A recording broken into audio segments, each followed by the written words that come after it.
Avant, on va faire un petit détour en région, direction les Hauts-de-Seine avec vous. Oui, Julia. Thomas, je vais rejoindre avec plaisir Julie Poirier qui se trouve précisément à Asnières-sur-Seine dans le plus ancien cimetière. Mais attention, réservé aux animaux. Alors bonjour Julie, là-bas sont enterrés des chiens, des chats, des poules, des lapins et même le plus célèbre chien du monde, Rintintin. Est-ce que c'est bien ça, Julie ? Oui, on a bien vérifié, Julia. Effectivement, Rintintin est ici. Il y a également Sully, qui était le chat d'Alexandre Dumas. Ce cimetière a été créé en 1899 par Marguerite Durand. C'est le premier cimetière des chiens et des animaux domestiques à l'époque occidentale. En tout cas, il appartient aujourd'hui à la ville d'Asnières et on essaye d'entretenir complètement cette mémoire et cette page historique, Josiane Fischer. Exactement. Le cimetière des chiens d'Asnières existe depuis 120 ans. Depuis 120 ans, on y enterre des animaux, qu'il soit l'animal de monsieur ou madame tout le monde, qu'il soit l'animal de compagnie de personnages célèbres. Le cimetière marque aussi très profondément le lien qui lie l'homme et l'animal à travers des animaux qui ont accompagné les hommes dans des circonstances très particulières, très difficiles. On pense à Barry, bien sûr, le chien d'Avalanche qui allait chercher les personnes perdues dans la montagne.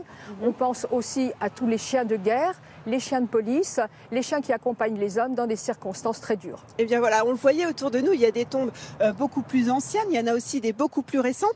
Julia, sachez qu'il faut compter en moyenne entre 300 et 350 € pour avoir une place ici au cimetière des chiens d'Asnières. Julie, j'ai l'impression que ça se fait de plus en plus d'inhumer ces chiens ou ces chats dans un cimetière dédié.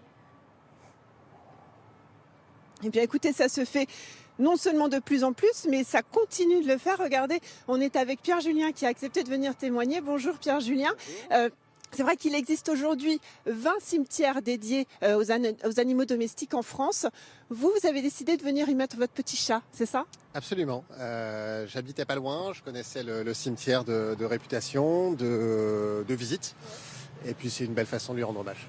C'est important pour vous d'avoir un lieu où venir vous recueillir, où vous sachez où il est, où il repose en fait. C'est important, puis c'est un attachement à la terre, au territoire et un attachement à quelque chose d'un petit peu immémorial et permanent.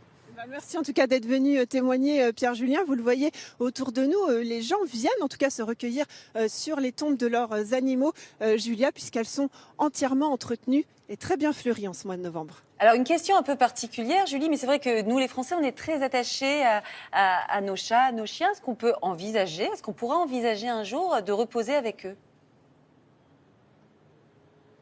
Alors c'est là toute la question. Effectivement, Julia, vous avez raison de la poser.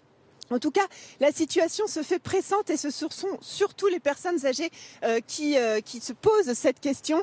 Loïc Dombreval, vous allez déposer un texte dans quelques jours justement pour savoir est-ce que désormais on pourra avoir le choix soit de mettre son chien dans un cimetière dédié ou le mettre avec nous dans notre tombe. Aujourd'hui en France, il est illégal d'être enterré avec son chien, d'être inhumé avec son chien, avec les cendres de son animal de compagnie de façon plus générale.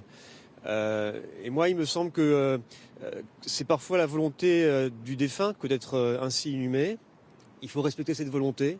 Et aujourd'hui, pour des questions de dignité, la loi indique que c'est impossible. Moi, je pense qu'il faut modifier ça, rendre cette possibilité légale, autoriser ceux qui le souhaitent à avoir dans leur cercueil, dans leur tombeau, eh bien, les cendres de leur animal de compagnie.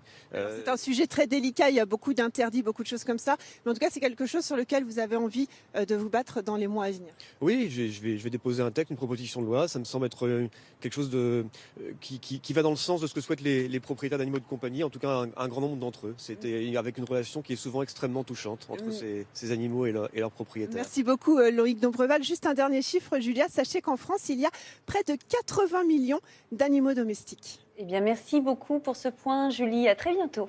Merci beaucoup. Et